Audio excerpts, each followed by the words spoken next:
In today's video, I'm going to talk about the creative and CRO process that companies that generate $50, $70, $100,000 plus every single day use. Why can I say this? Because I actively work with 8-figure businesses and I've been able to consult and speak to over 1,000 brands probably in the last 7 years. This is just one of our own clients, as you can see. They generated over $73,000 just yesterday alone. Now that we got the proof out of the way and you know that I'm qualified to speak about the topic, let's get right into it. I don't want to do any BS here. I want to talk specifically about two things, creatives and CRO. I'm going to give you the plan. I'm going to show you exactly what the misconception is that most people think to scale, like what you actually need to scale and what you actually need to do. So most people, let me start with the misconception first. Most people think that to scale to like $1, $2, $3, $4, $5 million a month, you just need more creatives. That's further away from the truth. You do not actually need creatives. More creatives can help, but only if there's one caveat to it, which I'm going to talk about in this video.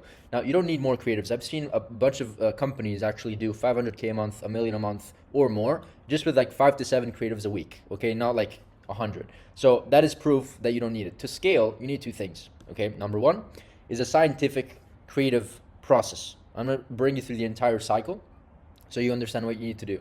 But specifically, I'm going to talk about like the one thing that is really, really important that allows you to get results, you know? And the second thing is a scientific CRO process. Note, the keyword is scientific. Why? Because we need to be precise. We can't just like, take decisions based on gut feeling. This alone gets you to $1, $2, $3, $5, $10 million a month or more. I know companies that do a lot more. Okay, and so I'm going to bring you through this process first, and then I'm going to bring you through the CRO. Please stick at least through the initial part of the CRO process because this is where I'm going to really talk about something super important that is going to help the creative process a lot as well, okay? And something not a lot of companies speak about. Okay, so let me start with the scientific creative process. The most important thing and the most important activity that you should be worrying about or doing actively week over week and week over week is understanding why winners are winners and losers are losers.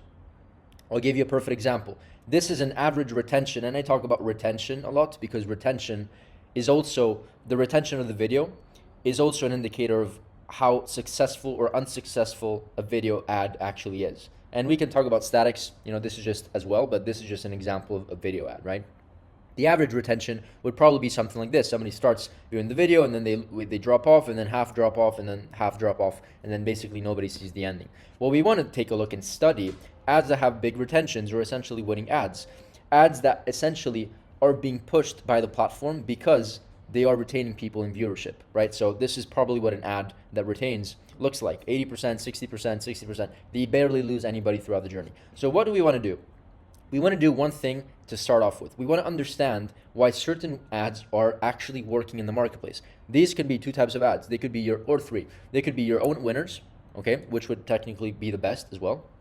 But we actually do these we call them ad breakdowns for our own winners, for our clients and the brands we work with, and we do them for our competitor, right? So we break down these ads for our competitor, and we also do it for indirect competitor, essentially brands that share the same audience. If I sell to 50-year-olds, right, and I sell skincare, maybe there's another indirect competitor that sells to 50-year-olds, the same exact audience, but maybe something else. But the framing, right, and what these people resonate to is probably the same thing because we're selling to the same people. So this is exactly what we do. We break down the segment, the frame, so we know exactly what happens frame by frame.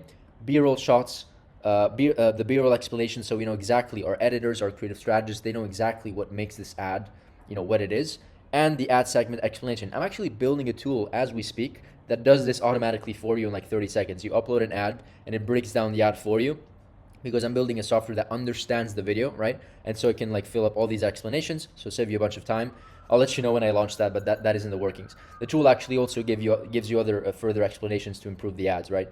That's why I'm building it for my team at least. But this is what you need to do with a tool or without a tool. If you don't have the tool, do it manually because it's really, really effective. So the first thing we do is this ad breakdown. One other thing that we want to learn is buying triggers. Why are people actually buying? Is there humor or a relationship validation in the ad? Is there a transformation? Is there an emotional proof? Right? What are the aspects that make people switch and say, okay, I need to buy this right now because this is exactly what I need, okay? What is the overall framework of the video? What's the hook? What happens after the hook? What happens after the introduction of the product? Is there an emotion or essential validation? What are the ingredients, right? There needs to be a structure so that you understand overall what structure your audience resonates with. So if you understand the structure, right? If you know the buying triggers, the aspects that are mentioned in the ad that make a conversion happen, right? And you understand the breakdown of the ad, then you have a much higher likelihood of actually understanding why this works, so that you can further do it for yourself. So we actually do this. We have a document called Ad Breakdown. It's like the same thing as what you saw. That version is just more visual, but we do it like this as well, scene by scene, right? Where we break down every single scene, and my editors, my creative strategists, they know the buying triggers, the ad structure, the ad framework, and the scientific scene by scene ad breakdown, right? That's why it's called scientific ad breakdown. That's at least how I like to call it. Okay, so once you have this, you basically know everything that makes or breaks an ad. And what do you do with this information? First of all, you finally understand what works. And you should do this with like multiple types of winning ads. UGC ads, so you know what type of like breakdowns and claims UGC winning ads within your industry utilize. You can do it with VSLs because there are complete different types of videos. So I recommend that you do these breakdowns at least for different types of creative concepts, right? This helps you do two things. I'm going to break you through exactly what I'm showing you here in just a second, but it helps you do two things. Once you have a breakdown like this, right? Once you have this breakdown, you can do two things. Number one, understand why it works. And number two, you can always compare it to a failed ad, because most of your ads that you're going to launch on your ad account, unfortunately, are going to be failed ads. They're not going to work. So you at least have a comparison, right? And so long story short, if you scientifically do your breakdowns and you apply learnings meaning that you understand the buying triggers, you understand the pacing of the video, you understand the elements that make the conversion happen, then you pretty much have a process that looks like this, where every single batch that you launch is really, really high intent and with a reason, therefore increasing your hit rate. Your hit rate is basically something like this. Let's just say that we launch 5 ads in a week, right? Or 5 batches of ads. So each one is a batch that has like 3 ads each. Out of these 5, how many are actually going to succeed? If none succeed, and maybe you need like 15, right, to find an ad that spends several thousands of dollars or more, then your hit rate is not that good, right? Typically, we start scaling the volume, so going from 5 concepts a week to 10 to 20 or more, when we start seeing at least, at least a 12-15%. Where am I going here? I lost the entire screen. 1 second. Okay. So we want to see at least, a 15%, 20% hit rate. As soon as that hit rate goes down, we take a step back. And so I don't know if that made sense, but we want to optimize that first. This is the process you need, okay? You need to do research on your creatives, which is basically, what is it? The ad breakdowns, right? And then on your customer. If you know everything about your creatives and everything about the customer, you pretty much can mash those up together and come up with really, really interesting concepts. Once you go after and do the research, you do your hypothesis. Every single time you launch a test, there needs to be an hypothesis. Then you launch it on the ad account, you apply learnings. Learnings is understanding why things work and why they don't work. And then you apply a next step based on the learnings. I talk about this cycle in my last video or the last 2 or 3 videos because it's super important. I did like three videos on it for how important is it. Just take a look if you want to go more in depth. This is what you need. Next thing, before I get into CRO, where the sauce really, really happens on the back end, trust me, stick until that part. It's going to be super important. But before we get into that, we need to track everything. If we do all this work that I mentioned here, but we don't track our results, then we pretty much, shouldn't even start doing e-com or growing a business. So the first thing that we do is that we track every single test. And every single test that we put on the sheet goes on the ad account. And before it goes on the ad account, it has an hypothesis, which is this claim over here, right? So we do the research, we build the hypothesis, we put the hypothesis on the sheet, and we fill it up. And then once it's here, we put it on the ad account. Let me just show you so you understand exactly what I'm referring to. This is the sheet. You can get it below, by the way. It's like the 4th or 3rd link in the description.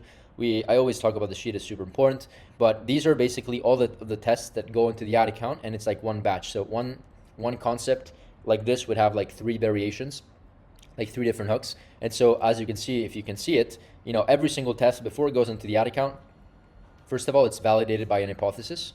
There always needs to be an hypothesis. And then we fill it up with the marketing angle, the creative concepts, the awareness stage, the avatar, the landing page link where we want to send the traffic to, the copy link, the creative link, etc., etc. After 7 days, we report the numbers here, and then we judge what the results are and the learnings, whether it worked, it didn't work, and why. Most importantly, why we think, at least, okay? Of course, all of our hypotheses and learnings are not going to be exactly right, but trust me, as you do this more week over week, month over month, year over year, you're going to know exactly what are the things that push an ad or make an ad fail. Okay, this is super important. And this is also how we track win rate, just to show you. We have, results, right? Loser, winner to be determined. And this is also how we do the hit rate. So for this client, we have like a 12% hit rate, which is decent, not the best, but decent enough to like start, getting a bit more traction. And so this is what we need to do.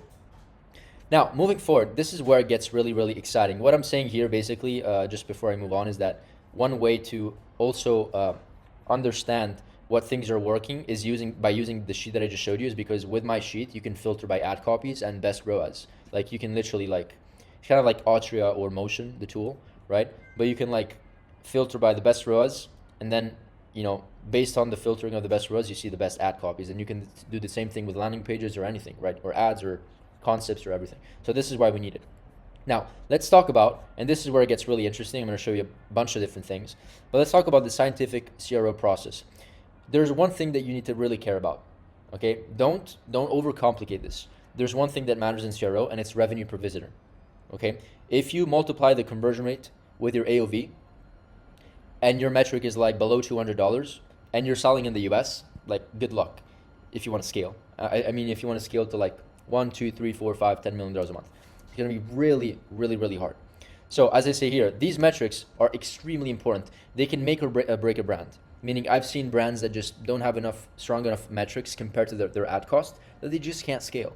And so in order for them to scale, yes, they should do creatives. That's really, really important. If you find a banger creative, it can probably scale, decrease your cost per acquisition, help you spend more money, right? With a good cost per click. But if you don't fix your backend, good luck, man. I mean, this is how it works. So this is a company called Tribello, I believe. Yeah, one of these companies is called Tribello, and I really like the way that they're doing it. I'm also going to bring you through a company called Organifi. I have their whole funnel, including their exact upsells and downsells and what they're doing. But long story short, they have a process that is extremely optimized on the creative side, which is the creative side that I just explained. They do very, very good ads, but then their sales process, also based on the nature of the product, this is obviously not going to work if you're selling doing a clothing. If you have a clothing store, it's a completely different sales process. But if you're solving a problem, right, in terms of health problem, back pain, or any sort of a supplement, health, wellness, beauty, all these things are consumables that solve a problem. Could not even be a consumable, could also be a physical product.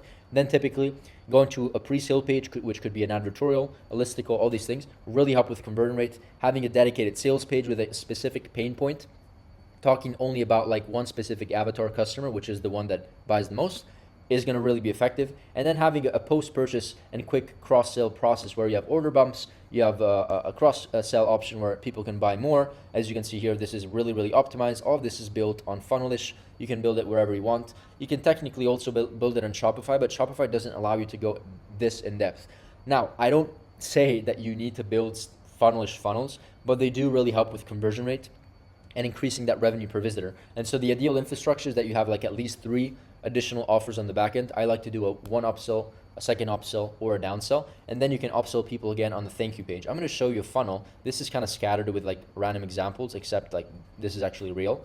But I wasn't able to I didn't buy the product, so I know they're a post purchase. But I do know the post purchase of Organifi, which is one of the fastest growing companies back in the day that grew from 0 to $150 million purely with e-commerce and affiliate marketing, and it's really, really cool. So, and by the way, I'm going to share an example of what's going to happen. I'm going to show you a before and after example of if you optimize your revenue per visitor or if you don't. So stick into that part. But the way that they do it is that they send people to a pre-sale page, which is very organic, very kind of simple in the terms of the structure of the page. It's just very good copy. This is, once again, it's a random. It's just some advertorials put together just so you see an example of a pre-sale page. But the pre-sale page should nurture people. It should give them proof, it should give them validation, and it shouldn't be salesy and pushy. It should just give the information. So once again, once you build your ads, they go to a pre-sale page, which warms them up again. Ideally, depending on the spectrum of your vertical, can be shorter, longer. Ideally in supplements, health, beauty, these things, longer form can work really well.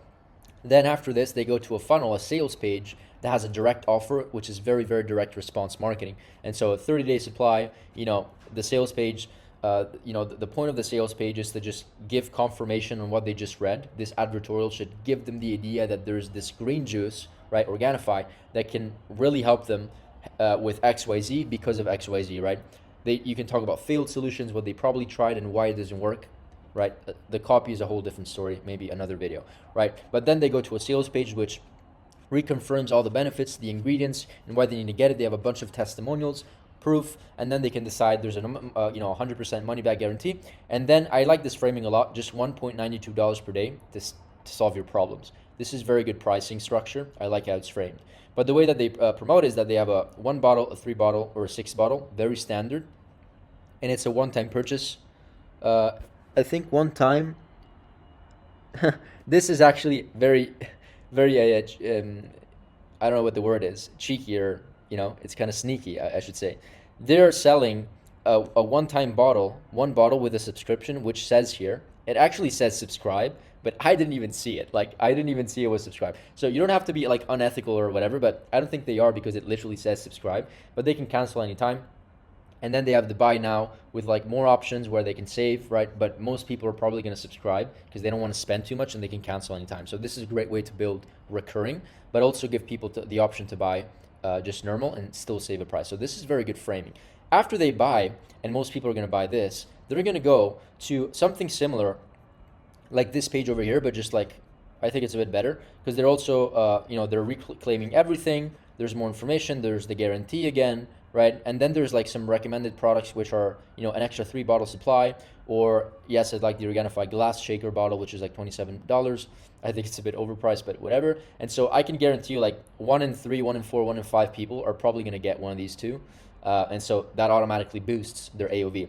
After that, and this is where it gets really interesting, they're basically selling you more of what you just bought. And the copy of this like is so good. Like, read through it. You're going to learn so much just by reading through it. So stop through the video if you want to read it. I did screenshots of these pages because they were so long. But you can't really do this on Shopify, right? You have to build it. You have to build a funnel on like a Funnelish or like another page builder. I think you can also do it on Gem pages, maybe. I believe so, because you can like essentially customize your landing pages. Sorry if there's sound outside. I'm in Dubai. But anyways, this is what the upsell looks like. They're selling you the same thing. Many times, if you sell the same exact thing, right, then it works. You just need to give them validation or reasons on why. So let me just read through this. Due to insanely high demand on Organifi, we're often back ordered. Don't worry, we have your current order secured, and it will be packed up soon. But here's the thing. I don't want a future back order to affect your health goals, which is like super kind of like, a good way to put it on it. So the super smart part is my 60-day ironclad money back guarantee. It gives them reassurance, and they can, say yes to charge the card for another $150. So once again, you can read through this copy. Hey, this is Drew. It's very like kind of one-on-one. Drew, the founder, is speaking to them. Congratulations. I know, you're doing this for this reasons. You bought 30-day supply. It's just very good copy. I'm not going to do it right now. Just read through it. It's very good. Next, there's another upsell for another $129 to add 3 more bottles of a probiotic that says, special one-time offer upgrade for new Organifi customers only. You want to boost your health with Organifi? Why not triple the absorption of that Organifi with probiotics? And so imagine slashing your sick days in half. Imagine having a sharper mind in the workplace or while helping your kids with homework. Imagine less bloating even after a big super, whatever, I cut it off. But supper, that's what it said. And so this is also a good funnel, and it obviously works. They have reviews. Every single page is like a sales page. And then there's one more, and this is there's one more. This is like a subscription. You can subscribe for like another product. It's a turmeric product. You can once again stop the video and read through it. I'm not going to do it now, but this is insanely good copy, and everything is like under like a, kind of like a letter. It looks like a letter from the founder to the person, which is very personal. And then there's additional discounts and offers on once they confirm the order. They can still buy more and save more, just, because they went through this funnel. So this is insanely strong. Now let's see a couple of examples here. You're brand number 1, and you're seeing an $80 AOV and a 3% conversion rate. This is actually quite decent. I've had customers, brands that work with us that have these metrics, and they can scale quite aggressively. It really depends on how good your creatives are, okay? But regardless of the creatives, this is gonna give you a $2.4 revenue per visitor, okay? Right, and so assume that you have a $1.5 cost per click, which is very common in the United States. Like, it's hard to get better. depending on the vertical, but it's really hard to get better. But if you have $1.5 cost per click and a $2.4 revenue per visitor, your ROAS is basically 1.6. So you spend $1 to make $1.6 back. You essentially spend $1.5 to make $2.4 back. How did I calculate this? It's basically you divide this number by 100 and it gives you the revenue per visitor. Okay, now imagine brand number 2 that has a $200 AOV and a 3% conversion rate. 3% conversion rate because the front page is the same, but because they added, better, of course, maybe better advertorials, better offers, whatever, but because they have upsells and downsells and cross-sells over and over and over again, one-time offers, one-click upsells on the cart page, all these things, it gets them from $80 to $200. Their revenue per visitor goes from 2.4 to $6. Literally a game changer. So if your cost per click is $1.5, your revenue per visitor is $6, your ROAS goes from 1.6 to 4. What does that mean? You can scale way more. In fact, I spoke to actually a couple of brands that are doing around $200,000 a day. One was recent, which was more in the affiliate marketing world. One was just a normal brand. And both of these brands just had very, very, very strong revenue per visitors, like extremely strong. One actually had over 1,000, like this was 1,000. So their AOV was around 300 with a 4% conversion rate, right? 4 times 3 is 1.2K. Imagine if your revenue per visitor was like $10, $12, how much you could scale more regardless of the ads. And one observation that I made, guys, is that the ads that they were running weren't even that good. I know that I always talk about, like in my other videos, right? I talk about the cycle and creatives, because very good creatives will 100% allow you to scale your business. But if you can combine these two things together, creative and an optimized sales process that gives you way better revenue per visitor, then you can scale like as much as you want. Like literally, you will beat. This is basically your leverage. You're beating all of your competitors because your competitors are generating $2.4 revenue per visitor, and you're generating $6, 3 times more, right? Which is like so much better. And so I want you to think about this a lot. At the end of the day, it comes down with priorities, right? How much your creative suck, how much your CRO sucks, right? If your creatives just like really, really suck, spend some time there, but never stop optimizing your CRO side because it's super effective. Now, just to end it off, I know this video is maybe a bit longer than usual. I'm just gonna give you some pointers, just quick leverage points that you can leverage to just get better revenue per visitor. The first one is the offer. If you can crack the code with this offer, stacking or the way that you present your offer, and really have like increase the perceived value, meaning that you are selling basically in the customer's eyes, the price is here and the perceived value is here. If you can do that, right, then you're automatically a step ahead of your competitors, because it obviously it's, I don't need to explain the importance of it. This is a brand that I like. It's called Javi Coffee. They're very good at doing this by having this kind of like structured, section over here, which is increasing the perceived value the more people get more bottles, which is of course really, really smart. This is also another really cool example of AG1 or IM8 Health, which is a competitor of AG1. But what they do here is that they're very good with marketing, and they have this offer stack, which is obviously allowing them to save a lot, right? They're basically saying, instead of having to pay for all these supplements, just get one and save, $2.5 to $3,000 a year. Really, really good marketing move. Next thing that you can worry about or you can leverage is, this is still perceived value, right? You have like, value stacks and stuff like that, really basic stuff. One other thing that you can worry about or leverage is top of the fold. Always optimize your top of the fold, even if you're doing like a landing page, for example, like a sales page like this one. Always worry about optimizing the top of the fold and the first section or the first couple of scrolls. This is by far one of the most important sections, because not everybody scrolls until the end, okay? And so this is really, really optimized. Have like social proof, right? Have features and benefits, us versus them, and more. I like this a lot. It's a bit blurry, but it's basically like I don't know how to call it, like a tab where you can go from like one to another. And here you have testimonials, here you have features, you have ingredients, here you have reviews, and so it's like everything is there. They don't have to scroll. Another cool thing is the structure of the offer on the top of the fold, and then upsells. This is just really, really good. And also having a good slider with all the information without having them to scroll. They can just scroll through the carousel of the top of the fold images and go through the entire landing page basically. So this is really, really good. This is what the page looks like, just to show you. And they're killing it. You see the carousel basically talks about all the benefits, the ingredients, this and that. You know, it's really, really good. It's like a mini landing page, and then they have, they actually took away that section over here, which was the description over here, right? But they had it before.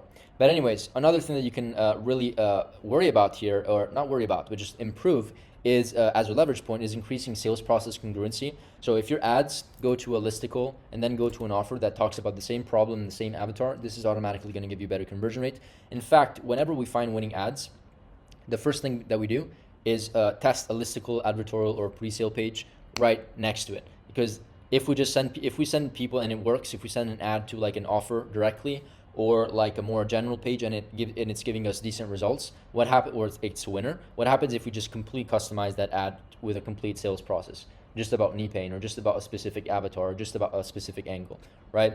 Another thing is like pre-purchase upsells. I already spoke about this. You know, I'm not going to talk about this test here, but you know, the best one is probably upsells and downsells, and having a sequence like this, pretty much like the Organifi funnel.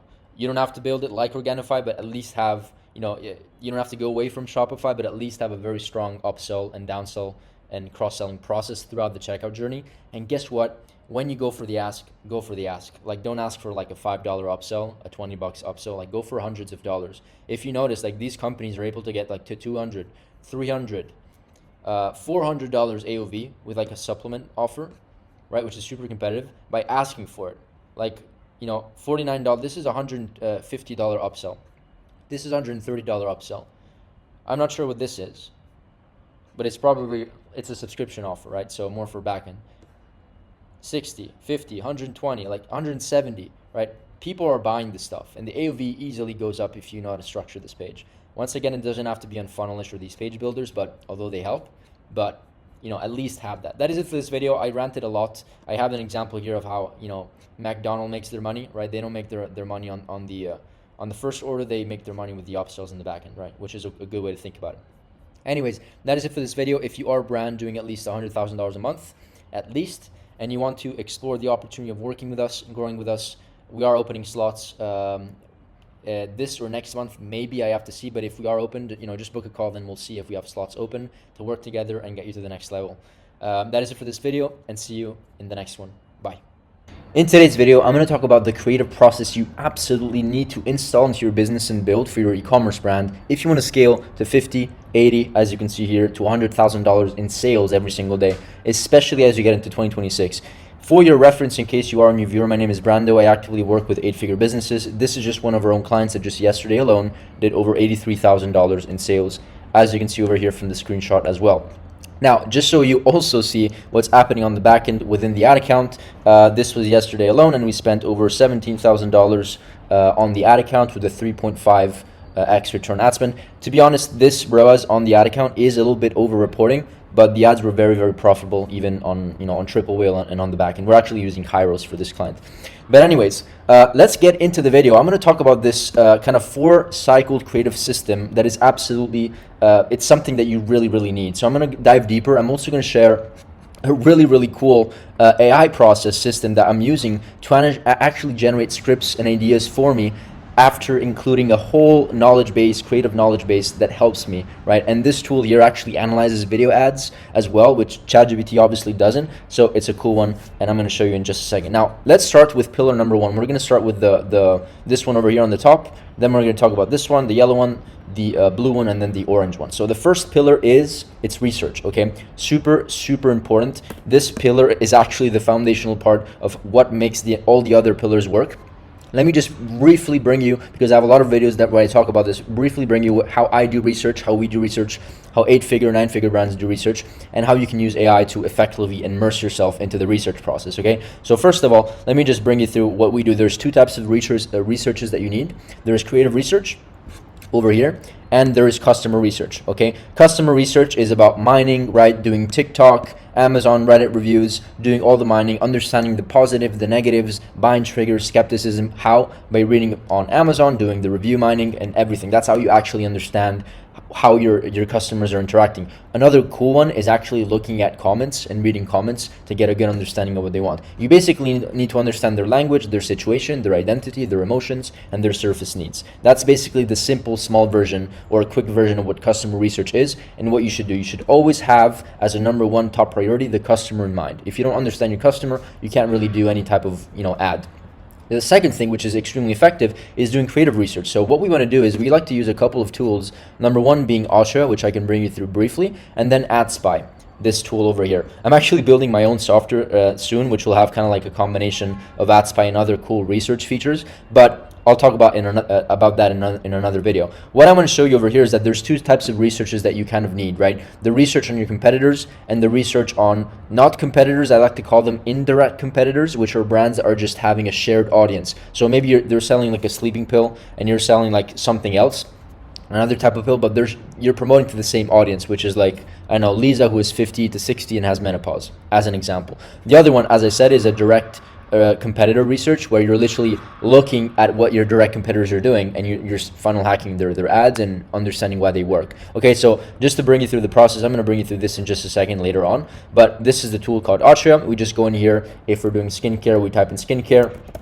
right? We try to understand what are the concepts that are viral. We try to funnel hack brands that are, once again, direct and indirect competitors. And let's just say this is a really cool a good brand. We would click on it, we would follow it, and then we can basically see everything. Headlines, I have to follow the brand, landing pages, personas, and everything. And then the reason why we like to use AdSpy is because the goal with Ultra is to find the brand. But even if you filter by like longest running ads, you don't actually know how much they're spending, right? And so the only way to actually see how effective a creative is by looking at the engagement. So let's just say that we're going after Everyday Dose, right? I actually clicked on, this is just for the sake of the example, pretend as if this was Everyday Dose. I look at Everyday Dose, I study what they're doing, then I go here on the ads library and I want to see what type of ads are working super well. And so ideally I want to look at like all ads that are have a lot of engagement, because that is obviously proof that what they're doing is working. And then I would go in here and click on this, because this obviously has a lot of engagement, and I would just analyze the entire ad,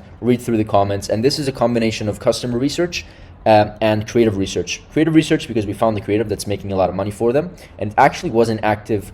It was a recent active ad just since November 4th, and it's still running. And it's also customer research because we're reading all of these comments. And one thing that I like to do is actually copy and paste all these comments into like a tool to give me like a summary of what people are saying, whether they're talking about problems, solutions, aspirations, whether they're happy about the product or unhappy about the product, stuff like that. You get the point. And so this is kind of part of the entire research process on the creative side and on the customer side. If we can understand what types of creatives are working, right, and do learnings on those, then we can also understand, and we can also understand what the research is like what type of research we need to do to understand about the customer, and we combine those two together, then it's pretty much a jackpot. One quick thing that I want to say is that it's important to do learnings on these ads. So if we find, for example, this type of ad that is crushing it, the first thing that I would do is I would look through the ad and write some notes internally without AI. So I would just want to do my internal observations. But the other thing that I want to do is literally, that's where AI comes in play. You can copy and paste this post on a tool like this. Let me just change board because I have a couple boards here. I have a brand board where it's just like I put all my research on here, and then I have an ads learning kind of board where it's I just literally copy and paste the ad. You can just literally, what I did is copy and paste this Everyday Dose ad, and then I asked it to, because this tool understands the video, unlike ChatGPT, right? It actually understands the video, what it says. It transcribes it, like it basically reads the video, not just the text but also the video. It understands it. Then we can basically, what I told it to do, as you can see over here, is that, let me just show you. Whoops, I think it's this one here. Yeah, I basically said, hey, this ad is crushing it. This ad crushed it for one of my direct competitors. I need you to do learnings on this ad. I need to understand why it works, buying triggers, be short and concise, but at the same time give me all the details I need to understand why this ad was a winner. Break it down for me. And so it basically broke it down for me. This tool, by the way, is called Blort. Yeah, I believe Blort.ai, I believe. But there's also Poppy AI, which I think is like the tool that they copied from. So I'm not sure, honestly. Use Blort or use Poppy AI. They're both great tools. It just seems like they're doing the same exact thing. So you see and you check which one you want to test. I know Poppy AI was like the primary one people go after. And so once again, it is able to do learnings for me. Problems, right? Visual impact. The initial depiction of the gut is gross and unexpected, right? As you can see here, there's literally the hook is about gut, and it's showing like gross imagery about that, so it's able to understand it. I actually didn't really believe that it was so accurate, but I tested it and it's very, very accurate. And it brings you through, benefit driven messaging. This is what was the type of messaging and why it works. Simplification and convenience, trust, credibility. What were the trust and credibility factors that the script and the visuals portrayed in the video that made it like, a trust and credibility video, right? Buying triggers and all that stuff, and you can pretty much ask it questions. I also have to say I used a quick Gemini 2.5 Flash tool. You can also use like Claude 4.5, ChatGPT in 5.1. Of course, it's gonna suck more credits out, but it's gonna be a better answer, right? And so all of this is really, really cool. One other thing that I did is that I just copied and pasted all the comments over here. I went on the post. It took me like 30 seconds, right? A minute. You can just go over here, click on the ad, and then you can just go on the comment section. You go in the comment section, you click on, you can also use an extension that automatically downloads the comments, but you click on all, and then you just do this like 5 or 6 times, right? Where it comments more videos. You do it like this, and then you're just able to, like, you can just do Command A, Command C, and then you can just put it over here. I did it, and it worked quite well, and I did it on another chat. Because what you can do here is you can connect these assets over here to the chat, right? And then I did it here, I believe, yeah, and it gave me like a big summary of what it learned about the comments. You see, most people are saying these things. They're talking about health. They're talking about, like, these are the questions that they're asking. They're talking about flavor. And so it gave me like a really detailed summary over here, which allows me to understand maybe what I can add to my next video. So all of this is super, super important, and it's part of this process over here. The next process, really important, is to make an hypothesis. We don't want to do random tests. So actually, one thing that we do that it's really, really effective is that we use a demo command center, and within this command center sheet, which has a bunch of sheets, you can get it if you want. There's a link down below. I think it's the 4th link. There's a creative testing tracker. This creative testing tracker, I talk about it in all my videos. We started doing this in the most recent year, and it's working very, very well. And so it's like every single test that goes into your ad account needs to be put on the sheet. So if you have an idea on a test, good. Build the angle, like show me what the angle is. What is the concept of this concept or ad set that we want to launch? What is the awareness stage? Top of funnel, middle of funnel, bottom of funnel. What is the avatar? What do we want to send them? What is the copy? What is the creative? And before even doing the creative, I need to know, what is the hypothesis? Why are we testing this? An hypothesis, by the way, could be as simple as this, testing this concept because it went viral for a direct competitor, and I want to see how it's doing for me. That is like just enough of a reason to do something.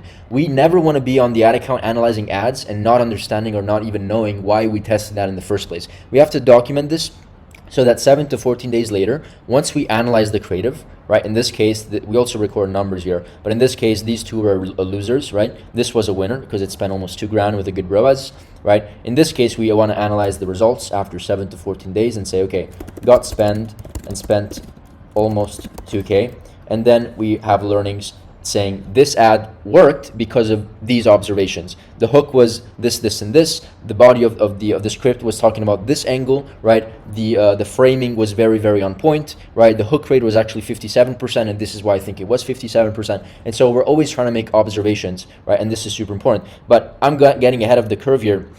But this is the hypothesis. So we do a bunch of research, right? We take on the hypothesis, and then we do something else. Before I talk about this last kind of third layer, let me just go into the research once again, because I did not share with you how I use this other sheet, right? Brand board. What I like to do is that within these tools like Poppy AI or Blort, whatever this is called, you can add a chat, right? So all you have to do is like add a chat. I'm not going to do it again. And then you just connect this chat to all of these things. Like you can literally, like, of course, add your website. Then add learnings, right? You can create a folder that says learnings, and you can just upload them. Then you can do a upload in direct competitor ads or direct competitor ads. So basically, because this tool can process videos, right? You can decide what you want to do. You can either do like add learnings here, where you like upload the video and then you ask it why did it work, and then you put the learnings over here, like you connect it and add learnings. You can have like my own learnings, and you can have like direct competitor learnings and then indirect competitor learnings. Like you can just like put all the learnings and divide them into folders, right? Your own, your competitors, and then you can kind of like do the same thing Or the other option is that you can just upload the video and then ask it as you're asking it to do something else, to say, hey, analyze why this video works, and you can just do it in the chat over here. But you're putting all these resources. I also added like customer research, like Amazon mining, Reddit mining. I added a document with customer review mining, market product awareness research. This is just a small version of it, but ideally you keep on adding to this, and then you create a process where, because this tool can also analyze videos and images, right? It becomes kind of like way better than ChatGPT, because it's just like it becomes your knowledge base. And then if you want new briefs, you can literally go in here and type in, this was like a brief that was created by the AI. And so what you can go in here and do after you do the research, right? You can say, hey, let me just see. Based on all the research that I have shared so far, and also assuming that all the video assets I shared are winners, right? Winning concepts and winning ads, that have either worked for me or my direct or indirect competitors. Based on this, please give me 3 ideas for a next step. Please also consider that the learnings that I have added as well. Okay, and so it gave me, like, based on everything, it gave me like 3 different types of briefs ideas or concepts. You see the authenticity-driven, real-world durability UGC campaign, and it also told me, based on the learnings and based on the concepts that I provided, it told me why it chose it. So you see these links, it's like referencing back to this other document that I shared. So this is a demo, right? I can't really show client stuff, but this is a demo. And so just take it with a grain of salt. You see, it went through Amazon mining. It's linking it to the Amazon mining. So it's very, very effective, and it works. And so after just going back and forth for a bit, it obviously gave me a full-on brief. And I just told it, I gave it like this template, right? Where they can follow it's like literally a screenshot of my template, right? Batch number, concept name, avatar, angle, I'm not sure you can see it. Desire, right? Funnel stage, references, instructions. So it did it for me. It followed the same exact structure. You see angle, desire, avatar. It also gave me references, right? Based on my own references though. And then it, duration, AI voiceover, and then it literally did this for me. So you can just copy all of this, copy and paste it into literally your brief. Let's just say this is your brief. Done. You basically, it's done. Now, one thing that I want you to know is that you should not fully rely on AI to do this. You need to understand what AI is telling you and understand the motive behind it, because then AI is learning, not you. And then you go into the ad account and you don't know what you're doing. So you need to use AI to your advantage, but you need to be the master. Okay, you need to know. You have to have the brain to understand why things are working, what AI is feeding to you, so on and so forth. Next step is learnings. I already ran through this. I'm not going to dive too much deeper, but this is an example of learnings, right? We studied this winning ad from maybe our direct competitor, or maybe just an ad, right? Regardless, like every single ad that you launch, you need to do learnings for, but you can also do learnings. You should do learnings for like other ads that are not your own ads. And so this is an example, whether you're doing learnings for your ads or not, how it should be. Like, you should identify why it was a winner. Remember when I said before here, this is what I'm referring to. Analyze the results, why it's a winner. Tell me what the results are. And then also learnings. This is an example of a learnings that we can do. You talk about the hook and say, hey, the hook is an if you need caffeine to function, take X. It's like an if you need X, get Y statement. And so that is, a common observation that we can take on and write as an observation. And then the entirety of the video was was a show don't tell. So they were showing stuff on the video, and so show don't tell is an observation that we took from the video. And then there's you can stop through the video and like, these are just examples. Okay, this is just an example of me going through this ad, and it's just me honestly just getting and writing observations. You don't have to be a genius marketer here. You just need to be observant on what is actually happening. What are the frames? What is the hook? Right? Analyzing all these things. And then I did also a bit of customer research. I just noticed that everybody was talking about taste. So this is maybe common question about taste. Maybe it could be worth mentioning something about taste within the next video iteration or improvement, right? And so once again, you can do learnings on your own ads or on the direct or indirect competitor ads after you validate that they have a lot of engagement on the ad spy tool that I shared over here, right? We know that all these ads have engagement, right, and are active. Okay, hopefully you got some value from this part of the video.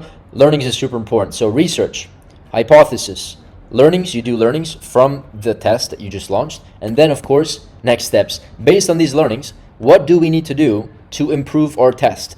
How can we iterate? What can we improve to make this more profitable? What can we improve to get more spend from this ad? Scale, optimize, whatever. And then you feed back into the research. So it's a never-ending loop. If you have this process installed into your business, you will make more money. It's like guaranteed. This is what I can guarantee, that if you plug and play these systems and processes, you're just going to be 10 to 20 to 30 to 100 steps ahead of the curve, because most people just do these things randomly. Most people don't have a process like this. Most people don't use AI, okay? Or if they do, they don't know how to use it. And most people don't track all of their hit rate and creative test results. They don't do learnings and they don't do hypotheses, right? So do this and you're going to be ahead of the curve. If you do this, you will understand what is working and what is not working, like genuinely understand, right? You will know. And so one thing that I have to add is, like, if you just going into 2026, like if there's one thing that I also advise you to do is start diversifying. This is kind of like unrelated, but as you have and plug and play this process into your business, it's important that you start diversifying, especially with the new Andromeda updates. So if you see that some things are working with like VSLs, right? As an example, dissect why the concept worked, dissect what made the concept up, learnings. You have to do learnings. So for example, this was the avatar, this VSL, right? The angle was about big pharma, the hook was with this woman demonstrating her pain, whatever.